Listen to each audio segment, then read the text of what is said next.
Hi everyone, it's Georgie with Fempower Health. Today's episode is timely. In the last couple of weeks, 2 breakthroughs in breast cancer prevention quietly dropped. First, the FDA cleared the first ever AI tool that can predict your 5-year breast cancer risk from a routine mammogram.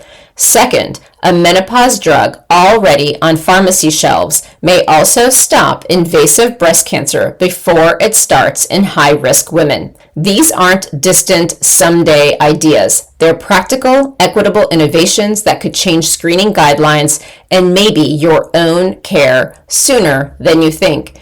If you learned something helpful, share this episode with a friend, a colleague, or the woman in your life who deserves the best information. Your listen tells the algorithms and me that women's health matters. All right, let's dive in. Breast cancer prevention just leveled up. What these 2 breakthroughs mean for the future of women's health. This month, we saw 2 game changers. One uses artificial intelligence to flag hidden risk on standard mammograms. The other repurposes a menopause medication, showing it can reduce the growth of precancerous cells. And together, they point to a smarter, more personalized, and more just approach to women's health. First up, Clairity Breast. So what is it? The FDA just gave de novo authorization, meaning first of its kind status, to this AI platform. It studies the digital mammogram itself, spotting ultra subtle patterns radiologists can't see.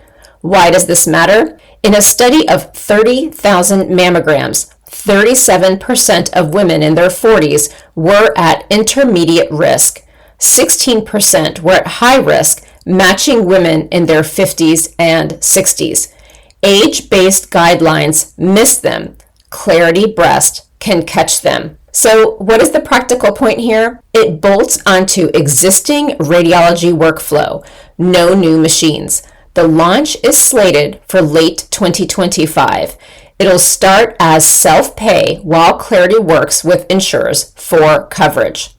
Next up is Duavi, the combo of conjugated estrogens plus bazodoxifene. In a phase 2 trial presented at ASCO, which is the annual meeting of all the cancer experts, pharma companies, researchers, etc., women with ductal carcinoma in situ who took Duavi for just 4 weeks showed a significant drop in cell growth markers. Translation, this everyday menopause therapy may also lower progression to invasive cancer.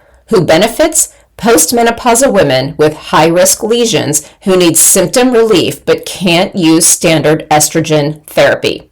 The cost angle. About half of Medicare drug plans already cover Duavi, and Pfizer runs a savings card for many commercial plans. So why do these 2 findings belong in the same conversation?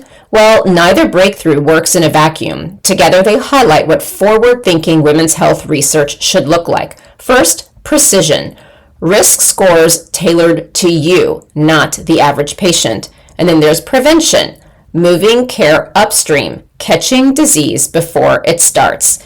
And equity. Tools designed for diverse populations and real-world access. And investing in this kind of science is the fastest way to close care gaps and cut downstream costs, not to mention anxiety and suffering. And I've been reading the very famous book with Dr. Peter Attia around longevity, and he's pretty much saying the similar thing around how we need to look at healthcare. So what do you ask your clinician? Well, first, let's talk about screening. Do you use any AI-based tools like Clairity Breast, or can you refer me to somewhere that does? Now, again, Clairity will not be on the market till 2025, so you do need to watch out for that, but that is definitely a question you can ask.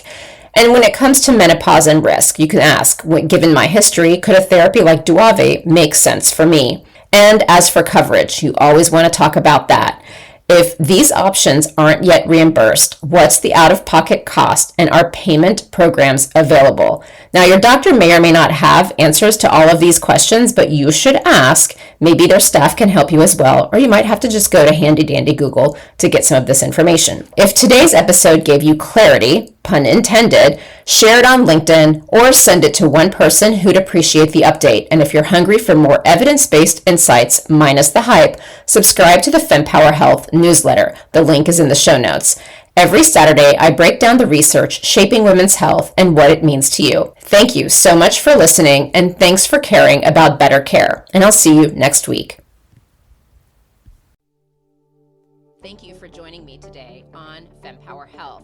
If you'd like to continue the conversation, please follow me on social media. I am most active on Instagram, LinkedIn, as well as TikTok.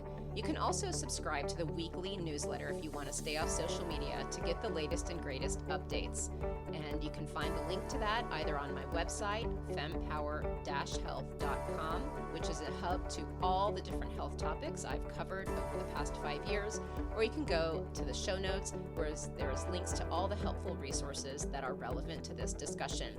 And if you know of someone in your life who would benefit from this information, please do pass this along, because that is how we can ensure this important information reaches those who need it most.